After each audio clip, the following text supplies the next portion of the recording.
श्लोक का गायक इसी श्लोक को बार बार गाती थी। दुराफ जन परतिनि रात्रि रात्र पाभूयसि दुराफ जन परतिनि रात्रि रात्र पाभूयसि बहुः परवशमिदं जनुं परमिदं कुलीनान्वय दुर्वृत्ति विश्वरसनैर रतिमतीवुदाश्चं जना न जीवति तथापि किं परं दुर्मरोऽयं जनः। यह श्लोक गाते जाते रोते रखते थे। तो एक दिन जो तोता था उसको भी याद आ गया ये सुनते सुनते।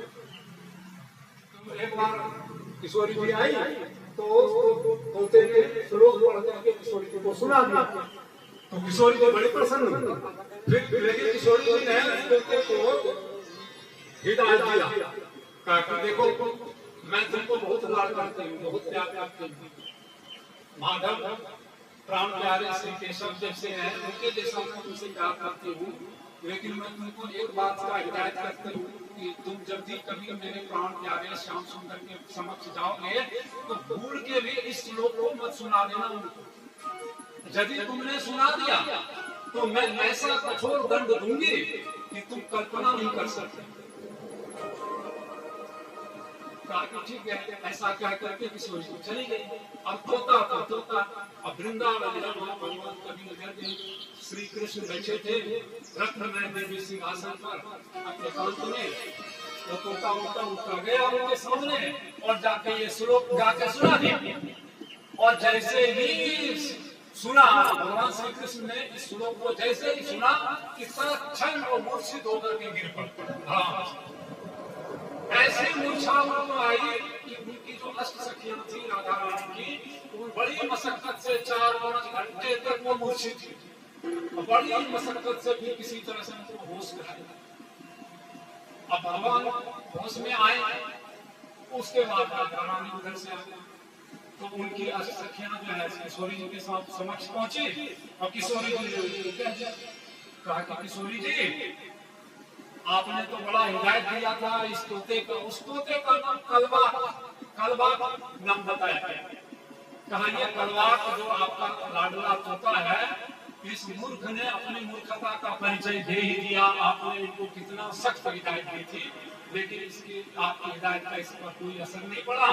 इसने श्याम सुंदर को वह श्लोक गाके सुना दिया और वह सुनते ही वह मूर्छित होकर के गिर पड़े। और हम लोगों ने बड़ी मशक्कत से होश में लाए। राधा रानी को तो करंट का आग्रह सभी उन्होंने कहा कि तुमको मैंने कितना समझाया था, तुमने मेरी बात नहीं मानी। कहा कि अभी मैं तुमको आदेश करती हूँ, चलो वृंदावन से बाहर जाओ, वृंदावन से बाहर जाओ। अब उस तोते को वृंदावन से बाहर कर दिया। अब तोता तो उसका अभिप्राय कर लेगा, वो रोने लगा, पैर पे गिर करके कहा नहीं हम माफी नहीं करेंगे। तुमको पहले बोले थे, तुमने हमारे प्राण वल्लभ का प्यार सखा को इतना कष्ट दे दिया। हमने तुमको कितना बोला था कि उनको मत सुनाना। वो तोता चला गया वृंदावन से बाहर। उसने बोला कि अब हम इस शरीर का क्या करेंगे, इस जीवन का क्या करेंगे जब हम वृंदावन से बाहर हो गए। ऐसा सुनते ही उसने शरीर त्याग दिया तोते। अब दुराप जनवर्तनी राधा रानी के अपना विरह का भाव है। राधा रानी अपने विरह का वर्णन कर रहे, क्या कर रहे, मेरी जो गति है वह दुराप जनवर्तनी है, कभी प्यार वह मिलने वाली नहीं है। इसका इस विरह का अंत नहीं होता। हम यद्यपि श्री कृष्ण से मिले ही रहते हैं तत्वतः, लेकिन लीला के माध्यम से अलग रहते हैं। और वो जो विरह का अनुभव हम सहन करते हैं उसमें हमको आनंद भी होता है, लेकिन उसकी जो पीड़ा होती है वह असहनीय पीड़ा। दुराप जनवर्तनी मेरी जो रति है वह श्री माधव में है, वो हमको मिल नहीं सकते। मेरा प्यार ऐसा है कि वो मिल नहीं सकते। और मैं अपना उस प्रेम के वियोग में अपने शरीर को त्याग भी नहीं सकते। क्यों नहीं त्याग सकते? कि मेरा जो यह शरीर है, मैं तो अपने जब जिससे हम प्रेम करते हैं तो उनके लिए हमको ये प्रेम शरीर जो जिंदा रखना पड़ रहा है।